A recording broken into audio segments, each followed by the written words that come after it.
بسم اللہ الرحمن الرحیم الحمد للہ والصلاة والسلام علی رسول اللہ صلی اللہ علیہ وسلم وعلی آلہ وصحبہ اجمعین وبعد۔ ہم لوگ فجر کے بعد تفسیر سن رہے ہیں اور سورۃ البقرہ میں آیت نمبر 60 تک ہم لوگوں نے سنا تھا۔ آگے اللہ رب العالمین فرماتا ہے وَإِذْ قُلْتُمْ يَا مُوسَى لَن نَّصْبِرَ عَلَى طَعَامٍ وَاحِدٍ فَادْعُ لَنَا رَبَّكَ يُخْرِجْ لَنَا مِمَّا تُنبِتُ الْأَرْضُ مِن بَقْلِهَا وَقِثَّائِهَا وَفُومِهَا وَعَدَسِهَا وَبَصَلِهَا قَالَ أَتَسْتَبْدِلُونَ الَّذِي هُوَ أَدْنَىٰ بِالَّذِي هُوَ خَيْرٌ اهْبِطُوا مِصْرًا فَإِنَّ لَكُم مَّا سَأَلْتُمْ وَضُرِبَتْ عَلَيْهِمُ الذِّلَّةُ وَالْمَسْكَنَةُ وَبَاءُوا بِغَضَبٍ مِّنَ اللَّهِ ذَلِكَ بِأَنَّهُمْ كَانُوا يَكْفُرُونَ بِآيَاتِ اللَّهِ وَيَقْتُلُونَ النَّبِيِّينَ بِغَيْرِ الْحَقِّ ذَلِكَ بِمَا عَصَوا وَكَانُوا يَعْتَدُونَ۔ یہ بات چل رہی تھی، بنو اسرائیل کو اللہ رب العالمین نعمتیں یاد دلا رہا تھا۔ اللہ تعالیٰ نے یہاں فرمایا کہ اور جب تم نے کہا، کس سے؟ موسیٰ علیہ السلام سے کہا کہ ہم سے ایک ہی قسم کے کھانے پر ہرگز صبر نہیں ہو سکے گا۔ موسیٰ علیہ السلام سے بنو اسرائیل کے لوگوں نے کیا کہا؟ بنو اسرائیل نے کہ لن نصبر علی طعام واحد، ہم ایک ہی قسم کے کھانے پر ہرگز صبر نہیں کر سکتے۔ منہ سلویٰ نازل ہو رہا تھا نا، کھا رہے تھے اور بغیر محنت کیے ہوئے مل رہا تھا، تو ایک ہی قسم کے کھانے پر ان کو صبر نہیں ہونے لگا۔ کہنے لگے فَادْعُ لَنَا رَبَّكَ يُخْرِجْ لَنَا مِمَّا تُنبِتُ الْأَرْضُ مِن بَقْلِهَا وَقِثَّائِهَا کہ اے موسیٰ علیہ السلام، آپ اپنے رب سے دعا کیجئے کہ وہ ہمیں زمین کی پیداوار جیسے ساگ، ککڑی، گیہوں اور مسور کی دال، پیاز وغیرہ ہم کو دے۔ اللہ رب العالمین اتنا بہترین کھانا ان کو کھلا رہا تھا، لیکن یہ لوگ کیا کرنے لگے؟ ساگ، ککڑی، گندم، مسور کی دال، پیاز مانگنا شروع کیے۔ حضرت موسیٰ علیہ السلام نے کہا اتستبدلون الذی هو ادنی بالذی هو خیر کہ کیا تم بہتر چیز کے بدلے میں ادنا چیز کیوں مانگ رہے ہو؟ بہتر چیز کے بدلے میں ادنا چیز کیوں طلب کر رہے ہو، کیوں مانگ رہے ہو؟ اللہ رب العالمین نے کہا کہ اہبطوا مصرا، تم شہر میں چلے جاؤ، شہر میں جاؤ، وہاں تمہیں کیا ملے گا؟ فَإِنَّ لَكُم مَّا سَأَلْتُمْ، جو کچھ بھی تم سوال کر رہے ہو سب وہاں مل جائے گا، جاؤ۔ اور اللہ تعالیٰ نے کہا وَضُرِبَتْ عَلَيْهِمُ الذِّلَّةُ وَالْمَسْكَنَةُ، ان کے اوپر کیا ہو گیا؟ اللہ رب العالمین نے ان کی چاہت کے مطابق کہا کہ یہ چیز مل جائے گی، لیکن ان پر ذلت اور مسکینی ڈال دی گئی۔ ذلت، رسوائی اور مسکینی، غربت ڈال دی گئی، غربت ان کے اوپر ڈال دی گئی۔ وَبَاءُوا بِغَضَبٍ مِّنَ اللَّهِ، اور اللہ کا غضب لے کر کے وہ لوٹے۔ ایک تو ذلت اور مسکینت ڈال دی گئی، اللہ کا غضب بھی ان پر نازل ہوا۔ کیوں غضب نازل ہوا؟ اللہ تعالیٰ نے اس کی وجہ بتلایا کہ ذَلِكَ بِأَنَّهُمْ كَانُوا يَكْفُرُونَ بِآيَاتِ اللَّهِ، یہ اس وجہ سے ہوا کیونکہ یہ لوگ اللہ کی آیتوں کا کفر کرنے لگے، انکار کرنے لگے۔ وَيَقْتُلُونَ النَّبِيِّينَ بِغَيْرِ الْحَقِّ، اور بغیر کسی حق کے نبیوں کو قتل کرتے تھے، ناحق نبیوں کو قتل کرتے تھے۔ ذَلِكَ بِمَا عَصَوا وَكَانُوا يَعْتَدُونَ، یہ ان کی نافرمانیوں اور زیادتیوں کا نتیجہ ہوا، نافرمانی اور زیادتیوں کا نتیجہ ہوا۔ تو اس طریقے سے اللہ رب العالمین نے بنو اسرائیل کے بارے میں ہم کو خبر دیا ہے، ہم کو چوکنا رہنے کی ضرورت ہے۔ بنو اسرائیل کو اللہ تعالیٰ نے اتنی نعمتیں دیا، لیکن نافرمانی پر نافرمانی کرتے رہے تو اللہ رب العالمین کی غضب ان پر نازل ہوئی اور رسوائی، ذلت ان پر چھا گئی۔ اور ایک دن کے لیے نہیں، ایک دن کے لیے نہیں۔ اب دیکھیے سورہ آل عمران میں جب دیکھیں گے آیت نمبر 112 میں، تو اللہ تعالیٰ نے کیا کہا؟ غربت علیہم الذلۃ اینما ثقفوا، ان پر ذلت ڈال دی گئی، کہیں بھی رہے تو ان کی ذلت ہی ہے، رسوائی ہی ہے۔ ہاں اللہ رب العالمین کے اگر یہ لوگ پناہ لے لیں اور لوگوں کی پناہ لے لیں، یعنی اگر کوئی مسلمان پناہ دے دے یا تو اسلامی حکومت میں آئے تو ٹیکس دے کر کے رہنا پڑے گا۔ وباءوا بغضب من اللہ، یہ اللہ کے غضب کو لے کر کے لوٹے۔ وضربت علیہم المسکنہ، ان پر غربت اور مسکینی ڈال دی گئی۔ ذالک بانہم کانوا یکفرون بآیات اللہ، یہ اس وجہ سے ہوا کہ یہ آیتوں کا انکار کرتے تھے، اللہ کی آیتوں کا انکار کرتے تھے اور نبیوں کو بغیر کسی حق کے قتل کر دیتے تھے، اور یہ ان کی نافرمانی اور حد سے آگے بڑھ جانے کا نتیجہ ہوا کہ کہیں بھی رہے ان پر ذلت ہی ذلت ہے، رسوائی ہی رسوائی ہے۔ آپ دیکھیں گے یہودیوں کی رسوائی والے اعمال کتنا فحش کاری اور جوا شراب، یہ سب جو گناہ کے کاموں میں لت پت ہیں اور گمراہی کے کاموں میں لت پت ہیں، لوگوں کو گناہ کرنے کے لیے پیترے اور عجیب عجیب قسم کی چیزیں وہ بنا رہے ہیں، یہ سب ذلت اور رسوائی کی وجہ ہے، ذلت اور رسوائی کی وجہ ہے۔ تو ایک بات تو یہ معلوم ہوئی کہ اللہ کی نافرمانی کی جو سزا ہوتی ہے دنیا میں بھی اللہ تعالیٰ دکھا دیتا ہے۔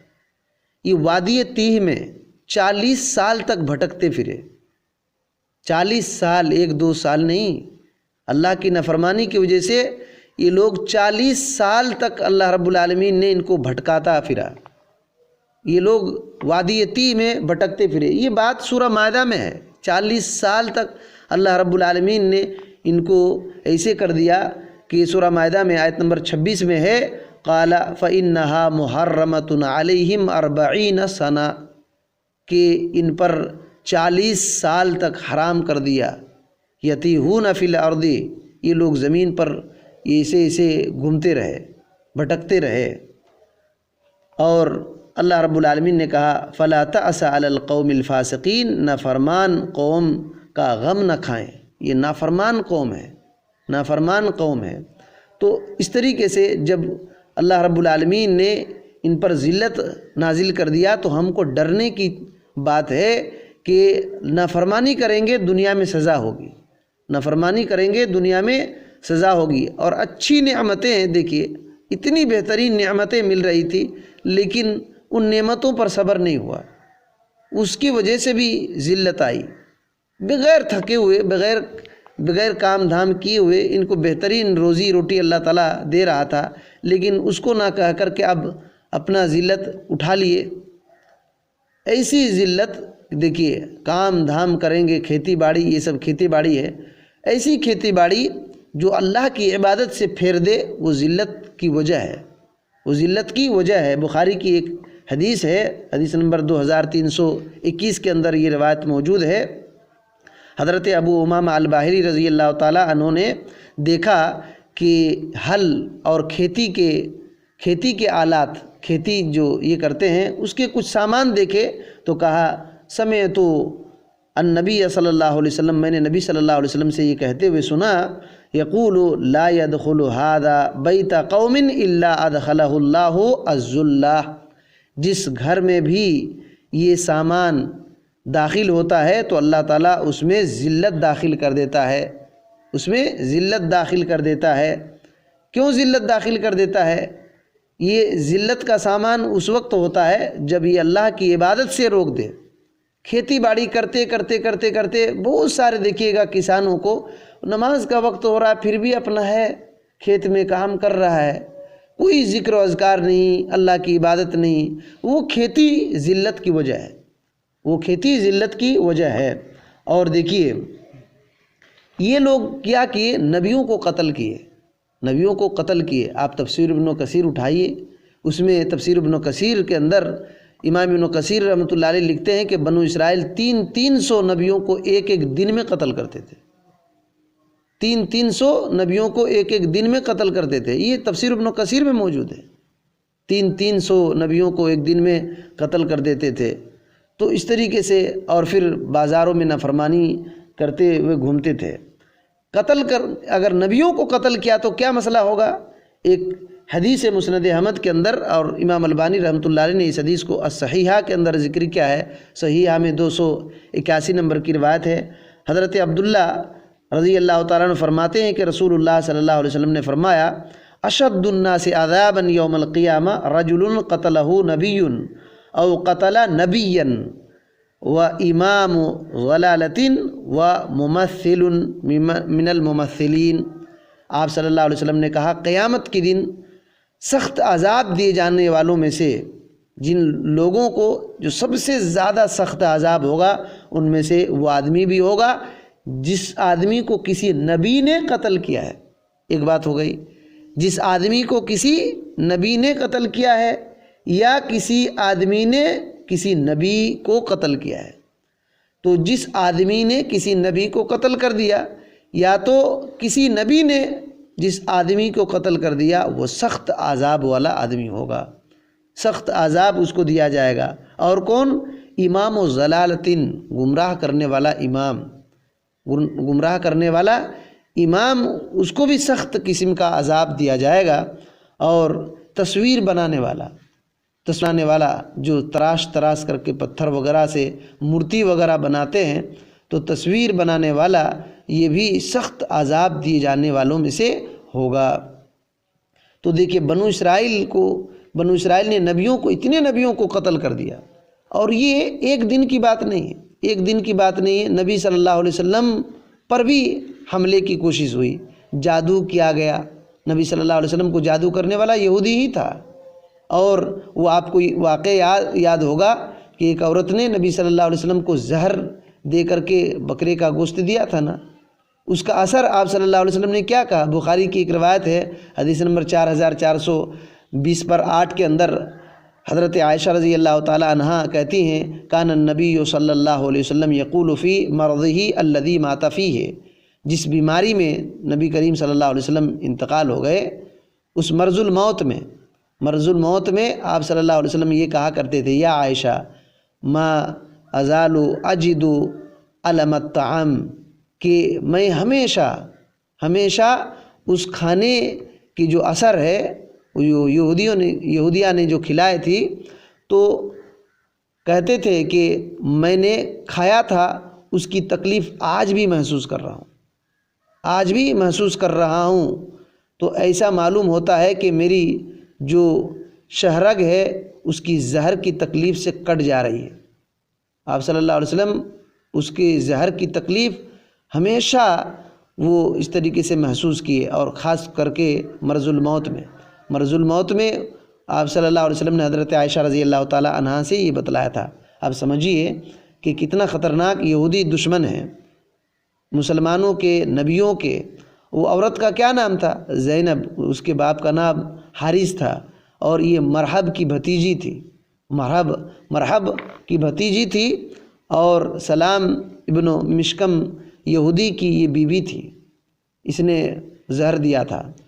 تو اس طریقے سے ایک صحابی رسول نے تھوڑا سا کھا گیا تھا، اور پھر وہ مر بھی گئے تھے، ایک صحابی رسول مر بھی گئے تھے، اور نبی صلی اللہ علیہ وسلم دیکھیے اس کا اثر، اس زہر کا اثر آخری عمر تک رہا۔ تو یہودی جو ہے یہ مسلمانوں کے، اسلام کے اور صحابہ کرام کے، تابعین کے، نبیوں کے پہلے سے دشمن رہے ہیں۔ اسی وجہ سے یہ ان کی نافرمانی کی وجہ سے اللہ رب العالمین نے ذلت، رسوائی، شرمندگی ڈال دیا ہے، اور کہیں بھی رہیں گے یہ ذلیل ہوتے رہیں گے، ان کو سمجھ میں آئے نہ آئے۔ تو سبق جو ہم کو معلوم ہو رہا ہے وہ یہ ہے کہ اللہ تعالیٰ کی نافرمانی کی سزا دنیا میں بھی مل سکتی ہے، اور نسلیں در نسلیں برباد ہو سکتی ہیں، نسلیں برباد ہو سکتی ہے، گاؤں، خاندان اور جگہ، علاقے برباد ہو سکتے ہیں۔ اسی وجہ سے اللہ تعالیٰ کی نافرمانی سے ہم کو بچنے کی ضرورت ہے۔ اللہ تعالیٰ جو ہم کو نعمت دیا ہے اس کی قدر کرنی چاہیے، اس کی قدر نہ کر کے آپ دوسری اپنے خواہش کی چیزوں کو ڈھونڈیں گے تو پھر یہی حالت ہوگی۔ اللہ تعالیٰ ان کو بہترین منہ سلوہ کھلا رہا تھا بغیر کسی محنت کے، تو اب وہ پیاز اور لہسن کے چکر میں پڑ گئے، پیاز لہسن کے دال کے چکر میں پڑ گئے، اور رسوائی، ذلت ان پر چھا گئی۔ تو جو کچھ اللہ تعالیٰ نے ہم کو دیا ہے ہمارے لیے بہت مناسب ہے۔ اللہ تعالیٰ حکیم ہے، جانتا ہے کہ اس کے لیے کون سی فائدے کی چیز ہے۔ جو کچھ اس نے دیا ہے یقیناً وہی ہمارے لیے مناسب ہے، وہی ہمارے لیے مناسب ہے۔ اس چیز کے لیے شکریہ ادا کرنا چاہیے، اور اگر اس کو سوچیں گے نہیں ہم کو دوسری چیز چاہیے تو تھک جائیں گے، اور یہ ہوتا ہے۔ اب آدمی اپنی ضرورت سے زیادہ خواہش کرنے لگتا ہے تو دن بھر تھک تھک تھک تھک کر کے وہ پریشان ہوتا ہے، اللہ کی عبادت سے دور ہو جاتا ہے، اور پھر بعد میں پریشان ہوتا ہے، اور پھر بعد میں بہت ساری پریشانیاں آتی ہے تو اللہ تعالیٰ یاد آ جاتا ہے۔ تو ایسا نہیں ہونا چاہیے، اللہ تعالیٰ کا شکریہ ادا کرنا چاہیے۔ جو کچھ بھی اللہ تعالیٰ نے نعمت دیا ہے وہ ہمارے لیے بالکل فٹ ہے، ہمارے لیے بالکل مناسب ہے۔ اللہ تعالیٰ سے دعا ہے کہ اللہ تعالیٰ ہمیں ایسی خبروں سے اور ایسی آیتوں سے عبرت حاصل کرنے کی توفیق دے، اور نافرمانی سے بچے رہنے کی توفیق دے، آمین۔ السلام علیکم ورحمۃ اللہ وبرکاتہ۔